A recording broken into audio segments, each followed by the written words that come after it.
खबर आ रही यूपी में 15 फरवरी से विश्वविद्यालय कॉलेजों को खोलने के आदेश जारी हो गए। 15 फरवरी से पूरी तरह संचालित होंगे कॉलेज और सरकार ने जारी किए हैं दिशा निर्देश।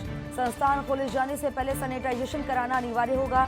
Sanitiser, hand wash, thermal screening अनिवार्य होगा। वहीं सोशल डिस्टेंसिंग का पालन करना होगा, यानी कि 2 गज की दूरी का विशेष तौर पर ध्यान रखना होगा।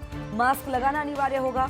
स्कूलों के बाद उत्तर प्रदेश में 15 फरवरी से सभी विश्वविद्यालय महाविद्यालय खोलने के आदेश जारी हो गए हैं। उच्च शिक्षा विभाग उत्तर प्रदेश के अंतर्गत समस्त विश्वविद्यालय महाविद्यालय बता दें कि संस्थान दिनांक 15 फरवरी 2021 से पूर्ण रूप से संचालित किए जाएंगे। Sanitiser, hand wash, thermal screening करना अनिवार्य होगा। इसी के साथ सोशल डिस्टेंसिंग का पालन करना, यानी कि 2 गज की दूरी का, जिसका बार बार जिस पर जोर दिया जा रहा है कि 2 गज की दूरी का ध्यान रखें। ये अब सरकार का एक तरह से नारा भी सुनाई दे रहा है, उसका ध्यान रखना जरूरी होगा। यूपी में 15 फरवरी से विश्वविद्यालय कॉलेजों को खोलने के आदेश जारी हो गए।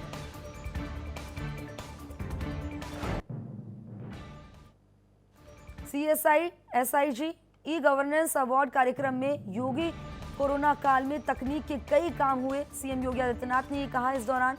वहीं सीएम ने भी कहा कि तकनीक के महत्व को समझना जरूरी है। उन्होंने ये भी कहा है कि कोरोना जैसी बीमारी पर नियंत्रण पाया। केंद्र की योजनाएं तकनीक पर आधारित हैं और अंतिम पायदान के व्यक्ति तक लाभ पहुंचाया गया। वहीं पीएम ने हमेशा तकनीक पर जोर दिया। ये तमाम बातें सीएम ने कही। आगे कहा है कि तकनीक के महत्व को समझना होगा और तकनीक की मदद से गरीबों को मिला राशन। यूपी सरकार ने 2500 करोड़ रुपए बचाए।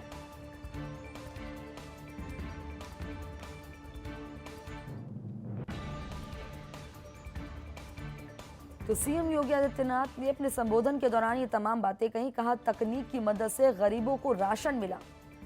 तकनीक की महत्वता को समझना होगा। यूपी सरकार ने 2500 करोड़ रुपए बचाए।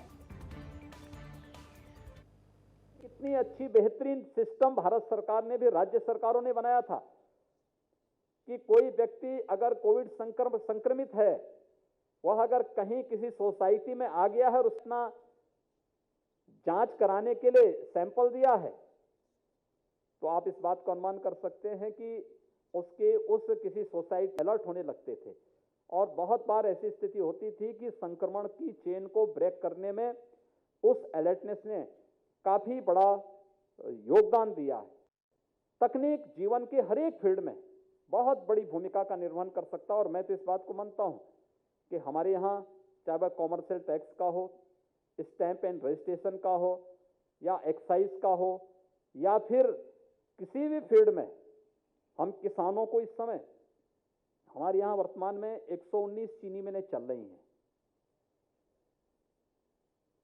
आप अनुमान कर सकते हैं कि हमेशा हर बार एक बात को लेकर के विवाद होता था, गन्ना की पर्ची को लेकर के, गन्ने की तुलाई को लेकर के, अन्य व्यवस्थाओं को लेकर के, पर्ची को लेने देने को लेकर के विवाद होता था। हम लोगों ने अब ऐसी व्यवस्था कर दी कि किसान के स्मार्टफोन पर पूरा मैसेज आता है, उसी में उसको पर्ची उपलब्ध हो जाती है।